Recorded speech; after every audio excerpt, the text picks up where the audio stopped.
Données ethniques dans la recherche scientifique, encourager ou combattre la discrimination. L'Université d'Oxford a sorti récemment une vaste étude concernant le coronavirus, établissant plusieurs critères de risque face au virus, tels que le genre, l'âge, des maladies qui pourraient être facteurs de comorbidité et l'origine ethnique. Cette étude met en évidence le fait que des personnes d'origine asiatique et africaine auraient plus de chances d'être contaminées par le coronavirus. L'enquête est sérieuse, elle a été réalisée sur 17 millions de patients britanniques. Et si elle prend en compte les critères ethniques comme variables, ce n'est pas la seule. De plus, elle indique rapidement que le fait que ces groupes ethniques soient plus exposés au coronavirus n'est pas une condition de génétique, mais peut être dû à la fois à une condition physique, par exemple, ces groupes sont plus exposés aux maladies cardiovasculaires, ou encore au fait que ces populations sont souvent en première ligne dans la lutte contre le coronavirus. Lire aussi, âge, sexe, obésité, mais aussi origine ethnique. Quels sont les profils à risque face au coronavirus? Toutefois, si ce genre d'étude, qui tient compte de critères ethniques, est possible au Royaume-Uni, elle serait peut-être plus difficile à mener en Belgique. Une question de tradition, comme l'explique le directeur de recherche du FNRS de Liège, Marco Martiniello. En sciences humaines, on m'a appris qu'il n'y avait qu'une seule race, la race humaine. Bien évidemment, en Europe, les traditions de recherche diffèrent et la question de savoir si l'on doit prendre ou non les critères ethniques a souvent agité la sphère scientifique, notamment en sciences humaines. Pour beaucoup, cela renvoie aux heures noires de la Seconde Guerre mondiale et au registre de population des autorités nazies. C'est aussi la crainte politique du communautarisme. La crainte de revendication de droits spécifiques en fonction de son origine ethnique, c'est la crainte de la fragmentation de la société et de la rupture de la cohésion sociale, explique le professeur de sciences sociales de l'ULB, André Aroa. En Belgique, la recherche scientifique sur base de critères ethniques n'est pas entièrement interdite. C'est l'enregistrement administratif qui n'est pas autorisé. Mais il existe un outil qui permet d'avoir accès à certaines données, notamment qui reprend jusqu'à la nationalité des parents à la naissance que l'on retrouve dans la banque Carrefour de la Sécurité sociale. Retrouver tout notre dossier sur le coronavirus. L'accès à ces données est complexe et nécessite plusieurs garanties. Il faut justifier sa recherche, s'assurer de la protection des données personnelles, qu'il ne s'agit que de données agrégées et garantir de la transparence de la recherche notamment. Mais cet outil est assez technique, c'est une énorme base de données qui n'est pas dessinée pour être dynamique, nous explique Unia. Elle fonctionne avec un décalage chronologique. Et, à part cela, dans le souci d'éviter des discriminations, la prise en compte des données ethniques n'est pas acceptée, nous explique André Aroa. D'ailleurs, par exemple, Science Anno, dans la récolte et l'analyse des données liées au coronavirus, ne prend pas en compte ces données ethniques. Par exemple, dans certains pays, comme au Royaume-Uni ou aux États-Unis, les données statistiques sur base d'appartenance ethnique sont prises en compte. Il arrive que pour un formulaire administratif on vous demande si vous êtes latino, asiatique, blanc, noir, etc. Toutefois, pointe le chercheur Marco Martiniello, non seulement les catégories à cocher nécessitent un débat politique, mais en plus le fait que les gens pratiquent une autodéfinition est quelque chose de subjectif. Cela peut donc poser problème du point de vue de l'analyse scientifique. Les pratiques anglo-saxonnes telles que décrites sont relativement poussées. Et c'est aussi ce qui appuie la critique contre l'usage des données ethniques. Parce qu'effectivement, le risque de telles statistiques, de telles données est l'interprétation que l'on en fait et les décisions qui en découlent. Or, pour certains chercheurs, à l'instar de Marco Martiniello, le risque zéro quant à des interprétations discriminantes n'existe pas, mais la solution n'est pas de revenir à de l'opacité. D'autant qu'il peut s'agir aussi, et à l'inverse, d'un moyen de lutter contre les discriminations. Ainsi, pour certains chercheurs, renoncer aux données liées aux origines serait renoncer à une information capitale. C'est important pour comprendre un phénomène social.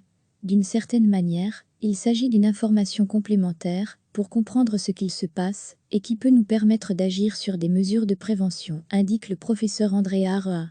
Lire aussi, la Belgique, pire élève européen de l'intégration des immigrés sur son marché du travail. En d'autres termes, la question de la donnée ethnique seule n'est pas pertinente, évidemment. Elle risquerait même d'être discriminante. Toutefois, prise comme une variable parmi d'autres, elle permet d'expliquer des phénomènes et de poser la question du pourquoi. Il faut prendre en compte ces données, mais aller plus loin. Le critère de la nationalité ne nous dit plus rien.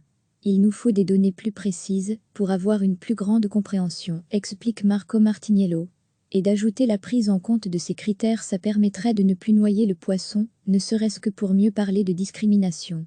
Recevez chaque matin l'essentiel de l'actualité.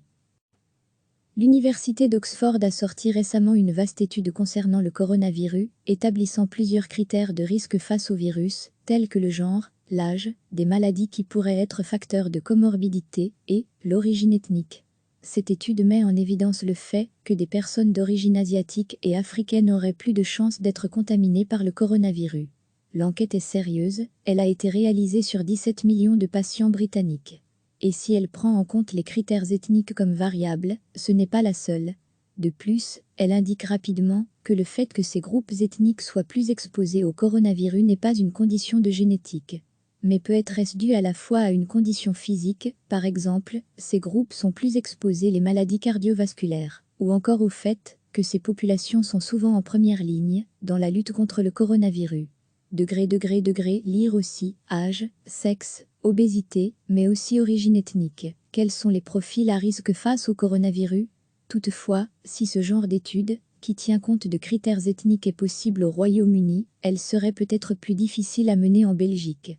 Une question de tradition, comme l'explique le directeur de recherche du FNRS de Liège, Marco Martiniello. En sciences humaines, on m'a appris qu'il n'y avait qu'une seule race, la race humaine.